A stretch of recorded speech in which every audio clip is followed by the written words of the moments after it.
Bienvenido al programa Despegue 30D de Tribus Team. El hábito diario de escuchar esta información tiene el poder de ayudarte a crear un brillante futuro financiero. Cambia lo que escuchas, cambia lo que lees, cambia con quién te asocias y cambiarás tu vida.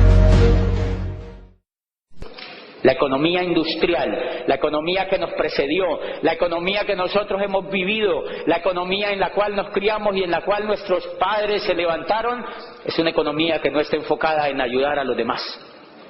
Es una economía que está enfocada solamente en el individualismo a ultranza, y esa economía tuvo muy pocos tutores para enseñar a la gente a tener éxito. Y entonces lo valioso de esta economía es que esta economía tiene, o el network marketing tiene un principio importante, y es que es una idea matadora. ¿Por qué es una idea matadora? Dentro de muchísimas cosas que los economistas, los más versados en esto, han analizado, es que una de las cosas que hace es que conecta con la parte del ser humano que está enfocada en ayudar a otros. Paradójicamente, o contrario a lo que uno cree, los seres humanos no estamos hechos para atacarnos unos a otros. En el fondo, los seres humanos lo que nos gusta es ayudarnos unos a otros. En el fondo, lo que los seres humanos nos gusta es vivir en familia, vivir juntos, prosperar juntos, crecer juntos. En el fondo, lo que a los seres humanos nos gusta es ayudarnos. La economía industrial no lo logró y se acabó. Desde 1959 empezó a achurruscarse.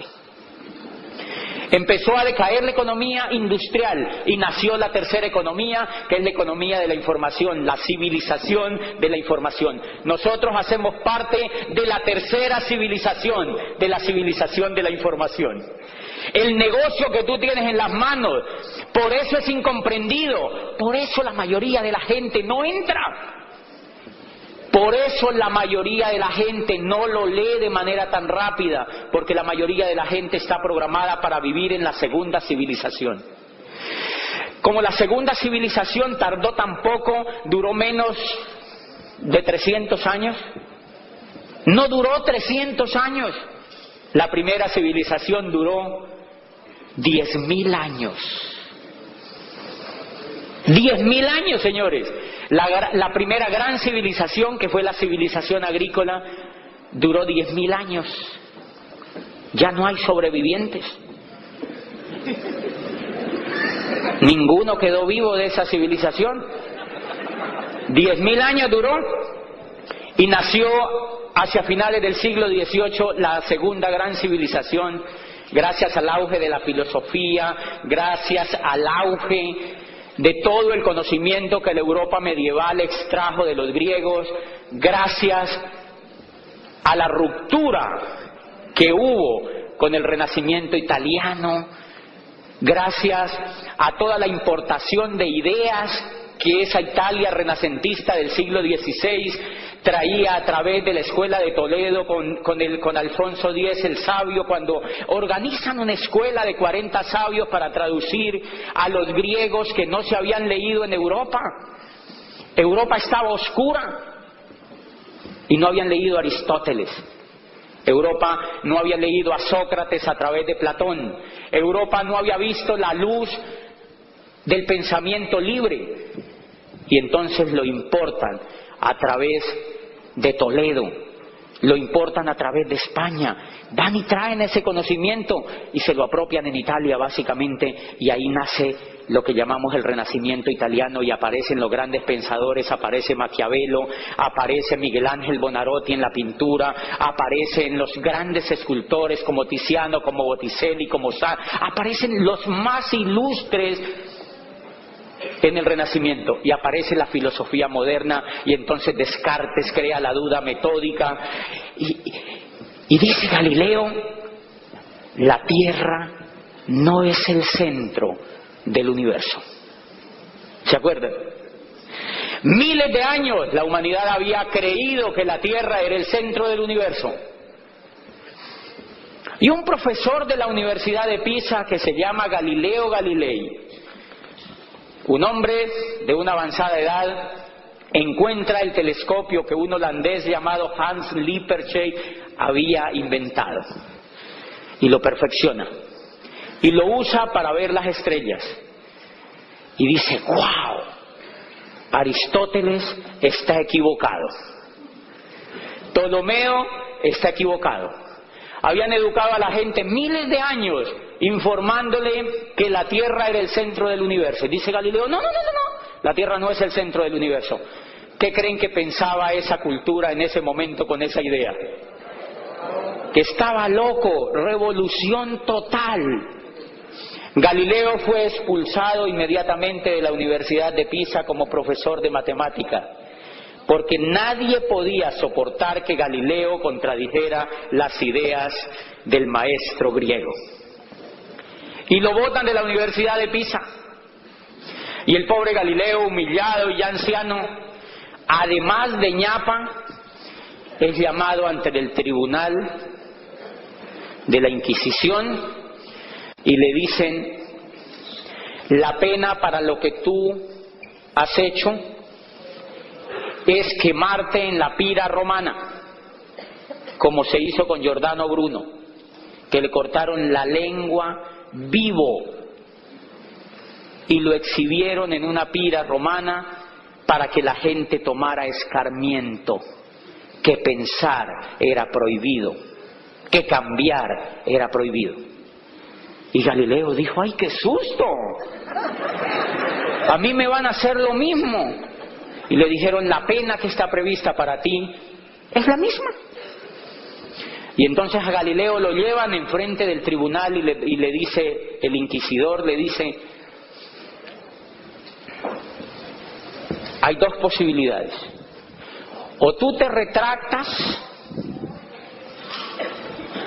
y te damos una pena un poco más tierna que consiste en cadena perpetua, o sigues en tu invención y te quemamos en la pira, pero antes te cortamos la lengua vivo, como a tu amigo Giordano, el pensador, el idiota. Para ellos era un idiota. Y entonces Galileo dice, bueno, yo tan 69 años ya tengo, me he gastado toda la vida en esto. Y le dijo, no, yo me voy por la primera, me retracto. Y entonces lo condenan a cadena perpetua. Galileo murió preso en su casa. Le dieron pues la casa como cárcel y murió preso porque tenía cadena perpetua. Pero al salir del auditorio donde estaba con el tribunal, dijo, pero que se mueve, se mueve.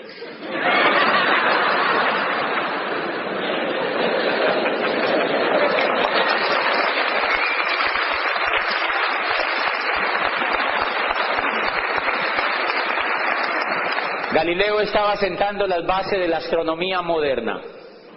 Galileo estaba sembrando las bases de la civilización que hoy tenemos, y de allí apareció la duda metódica, apareció Descartes con el discurso del método y mandó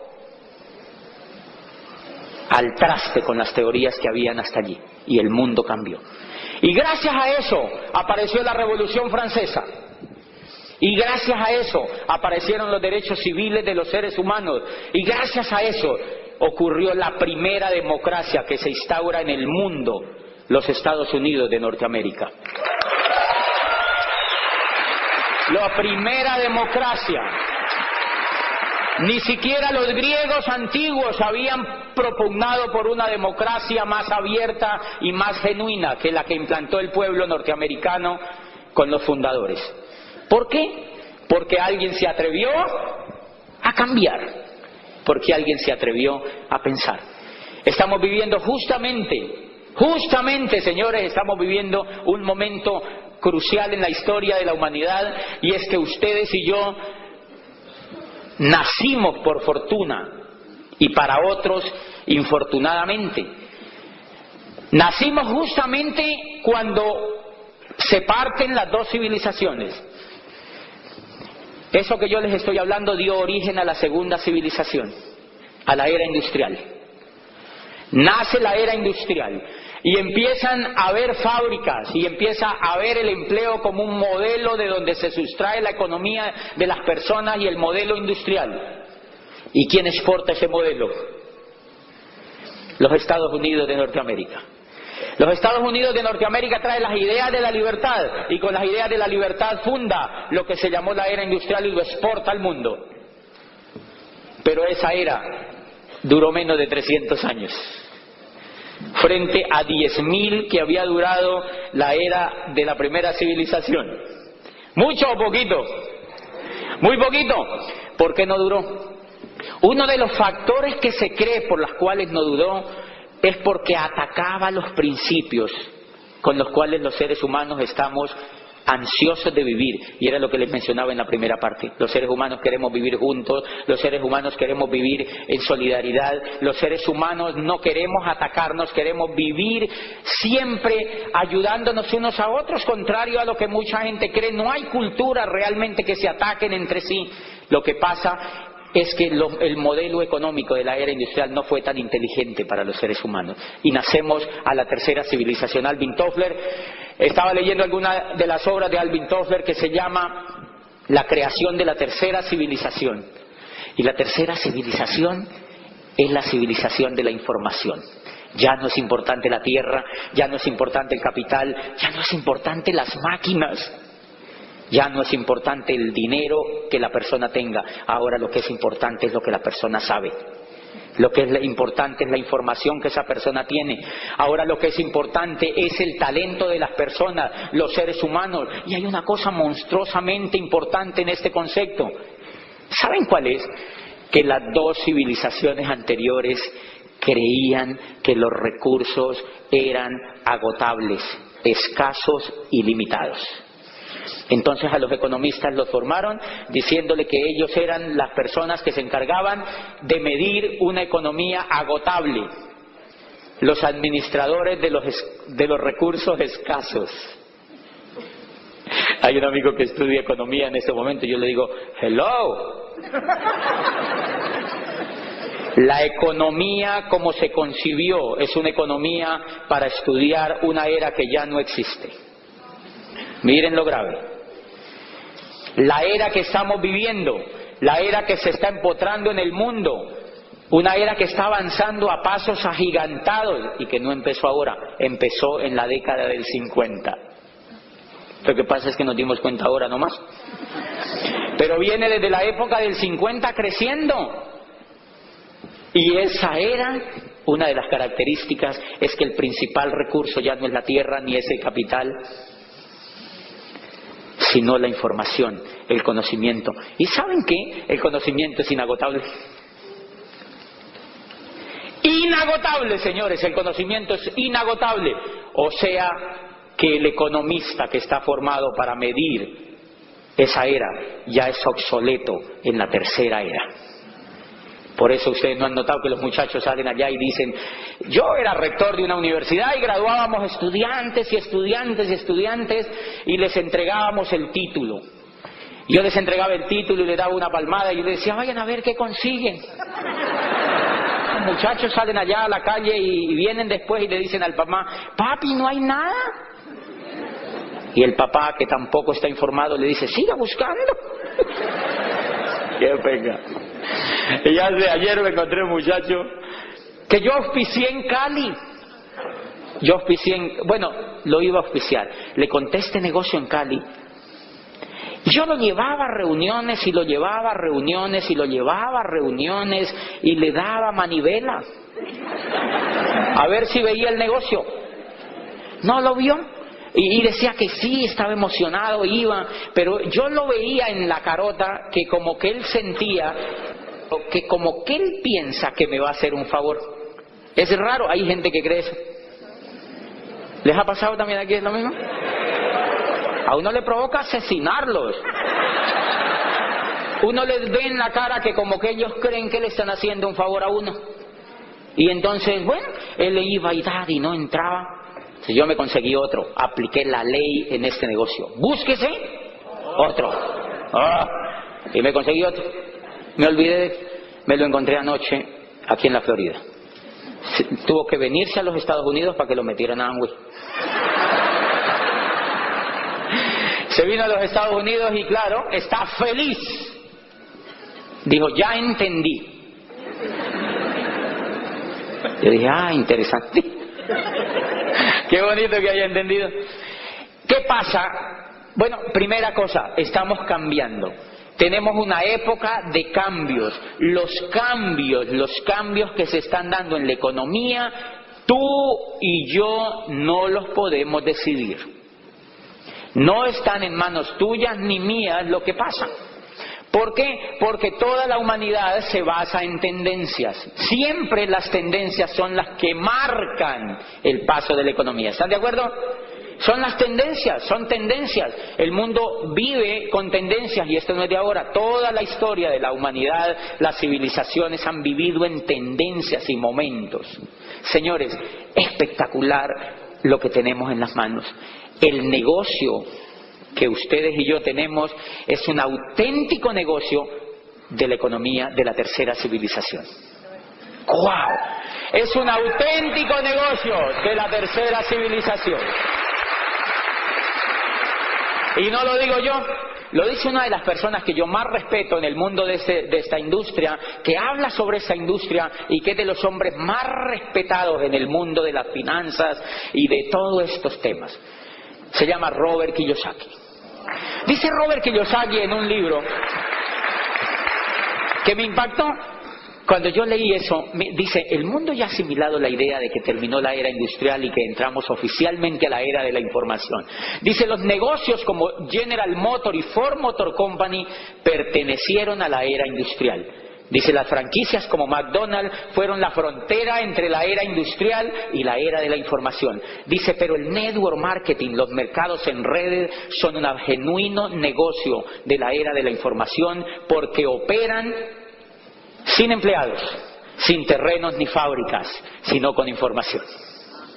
Y cuando yo vi eso, yo dije, para mí era como estar descubriendo una mina de oro.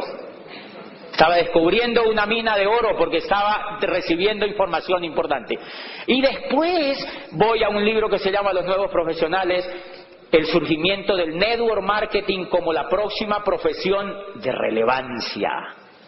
Escribe un profesor de Harvard, es un doctor de Harvard que se llama Charles King y actualmente es catedrático de mercados en la Universidad de Illinois de Chicago. Es titular de la cátedra de mercados y dice, el network marketing surge hoy como el método de distribución más poderoso y el modelo de empresa más atractivo en la nueva economía. ¡Wow! Y voy leyendo yo eso. Y entonces yo me preguntaba cuando era rector de esa universidad, oye, ¿y entonces qué? Un profesor se acerca y me dice, yo le digo, ¿conoce este libro? Y me dice, no. Yo digo, de razón. ¿No ha leído este libro? No, yo ya me lo había leído. Y entonces yo me pregunté, ¿qué tipo de empresas le están enseñando a montar a los jóvenes? ¿Qué tipo de empresas le están enseñando a montar a los muchachos? Empresas de la segunda ola. Empresas casi todas de la segunda civilización. Por dos razones. Primero, porque los profesores nunca han tenido una. Si el profesor nunca ha tenido una empresa, ¿a él qué le importa si es de la primera, de la segunda o de la tercera? Eso es el problema de los estudiantes.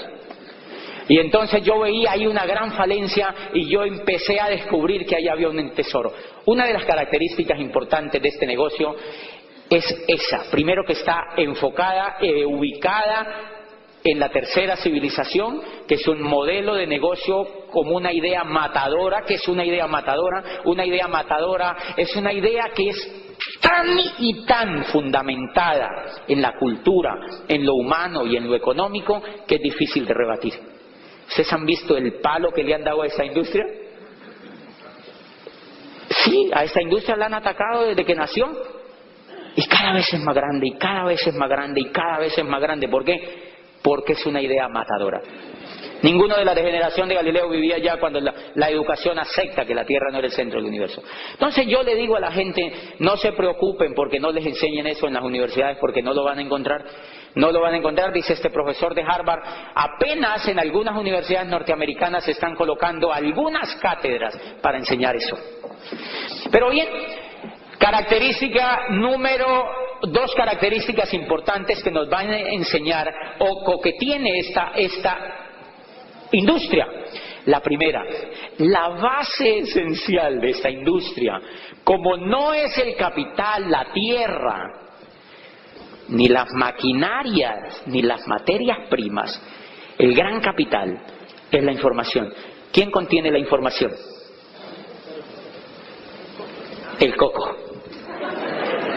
Es el ser humano el que contiene la información. Entonces, noten ustedes que este negocio es de seres humanos. Es un negocio basado en seres humanos. Todo el negocio es basado en seres humanos. Luego, si el negocio es basado en seres humanos, ¿qué es lo que hay que desarrollar?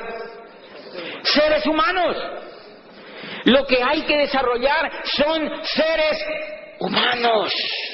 Y entonces dedico mi precioso tiempo a desarrollar seres humanos. Ese es el negocio que nosotros tenemos. Un negocio donde tú te desarrollas y desarrollas a otros como seres humanos. Es impresionante. Eso cambia radicalmente el concepto de lo que yo había venido trabajando y de lo que yo pensaba antes sobre cualquier actividad económica. Entonces, si tú te enfocas a desarrollar seres humanos, vas a usar la mayoría del tiempo, señores, la gente lo pierde en cosas que no son enfocadas en lo más importante. Lo más importante en este negocio no son los productos, son los seres humanos. Lo más importante en este negocio son los seres humanos. Un ser humano se puede bañar en LOC, se puede comer el betacaroteno que quiera, pero se raja en este negocio si no tiene un sueño. Pero se raja si no tiene un sueño. Pero se raja si no sabe para dónde va. Pero se raja si no entiende la magnitud del negocio que nosotros tenemos. Si no entiende la magnitud del negocio que nosotros tenemos. Cuando yo auspicio entonces a un ser humano en ese negocio, ¿cómo es tu nombre? Héctor. Lo primero que yo me percato, ¿de dónde eres, Héctor? Dominicano. Yo creo que me iba a decir de Cuba. Bueno, dominicano. Héctor es de República Dominicana, y entonces si yo lo auspicio, lo primero que yo hago con él es hacer que él encuentre sentido de lo que va a hacer. Eso es clave, que él le encuentre sentido a lo que va a hacer. ¿Saben cómo se llama eso en psicología? En psicología, la psicología humanista, la psicología que yo más aprecio de toda la psicología y lo que me parece que es el mayor desarrollo de la psicología, tiene un gran representante que se llama Víctor Frank. ¿Se acuerdan de Víctor Frank? Que escribe una obra que se llama El hombre en busca de sentido. Y rebate todas las teorías que él había leído antes y dice, no, el ser humano cuando encuentra sentido a lo que hace y sentido a la vida, el ser humano es capaz de hacer lo que sea para no morirse. Es capaz de hacer lo que sea, y él lo demuestra porque él viene de los campos de concentración y le tocaba comer raíces y cambiar cigarrillos por sopa. Él iba y hurtaba por allá cigarrillos y le decía, te lo cambio por una sopa. Y los demás se fumaban el cigarrillo para morirse más rápido. Y él se comía su sopa porque tenía un sueño, y era ir después de allí a encontrarse con su familia y escribir un libro y contar la tenebrosa historia que había vivido. Cuando yo auspicio a Héctor, me aseguro de que Héctor le encuentre sentido a lo que hace. Miren, cuando un ser humano le encuentra sentido a lo que hace, ¿han notado que la cara se le ilumina? La esperanza aflora y entonces el ser humano empieza a ser feliz.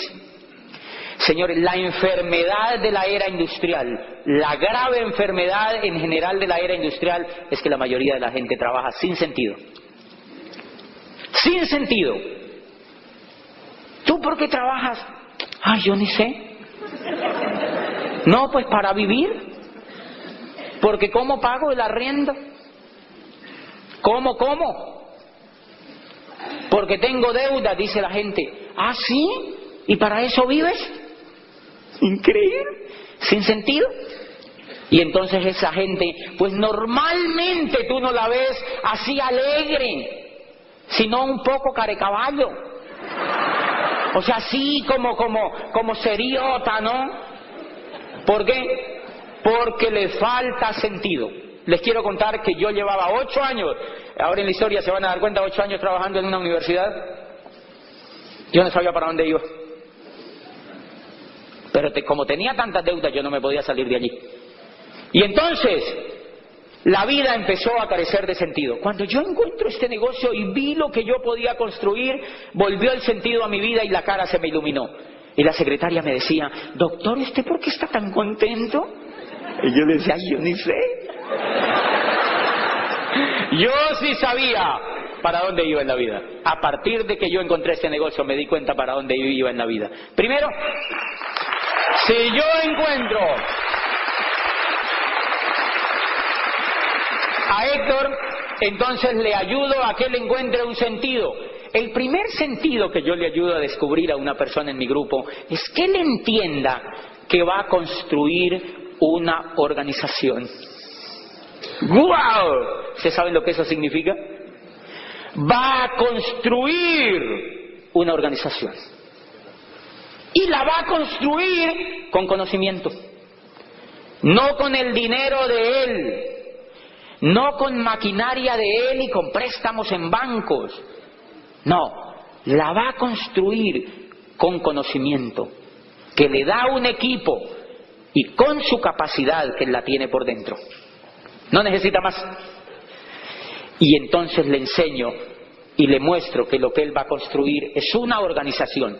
Porque si yo no le muestro eso, él se me puede dedicar solamente a vender productos.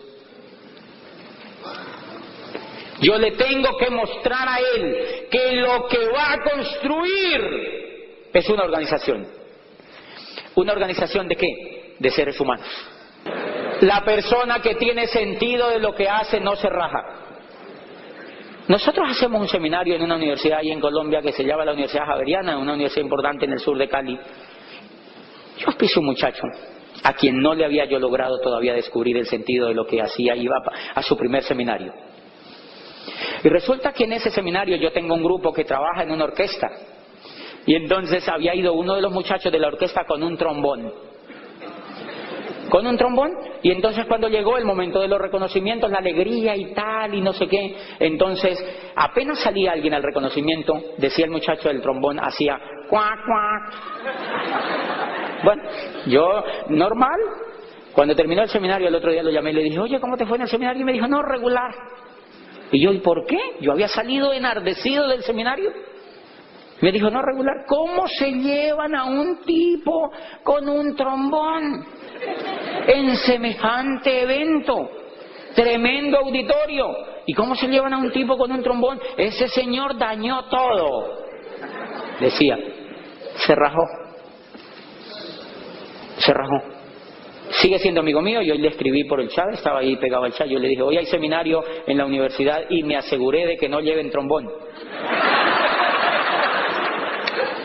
¿Por qué creen que se rajó? Porque no tiene sentido.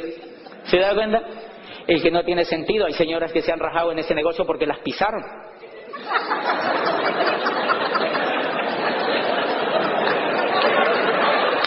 Las pisan. Y entonces las llaman. No se puede decir aquí pisar. ¿Ok? Así las pisan, alguien las pisa, ¿ok? Las pisan. Hay señoras o personas que van a un auditorio y dicen, no, yo una vez estuve en eso, pero no, es mucha gente, a mí me pisaron. Y uno dice, ¿y eso qué tiene que ver? A mí se me pueden ir todos encima, yo no me rajo. Porque ya encontré el sentido, señores, del negocio. El sentido te hace tomar decisiones que antes no tomabas. Si tú vas a construir una organización, es para ser libre. ¡Libre! Yo llevaba 25 años trabajando y en 4 años, en el segundo año era Esmeralda fundador. ¡Libre! 4 años, diamante. ¡Libre! ¿Dónde hay que ir? Donde haya que ir. Entonces el que entiende el sentido del negocio, adivine qué hace. Lo primero que hace es que va a la convención. Va a la convención donde sea.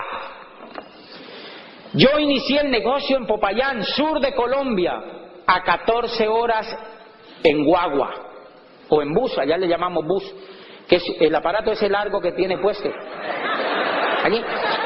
Todos, cada 4 meses, nos íbamos sagrado desde Popayán a Bogotá a una convención. ¿Saben cuántos llegamos a ir? 500 personas en buses.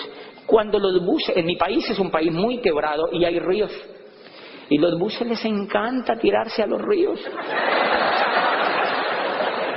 De verdad, hay mucho accidente de buses en los ríos. Señores, no importaba eso. ¿Por qué? Porque había sentido. No importaba eso porque había sentido. Y entonces es clave ese pedacito. Y hoy la gente que tiene sentido es esmeralda y están calificando a diamante. Allí en Popayán, porque tienen sentido. Los demás se escurrieron. Se pueden decir, se escurrieron, o sea, se fueron. Los demás se fueron. Y miren lo interesante, se van y se los llevan de aquí para allá, de aquí para allá, de aquí para allá, los auspician en otras cosas, los cogen como bola de billar para todas partes y porque Séneca decía, un barco que no sabe a dónde va, todos los vientos le son desfavorables.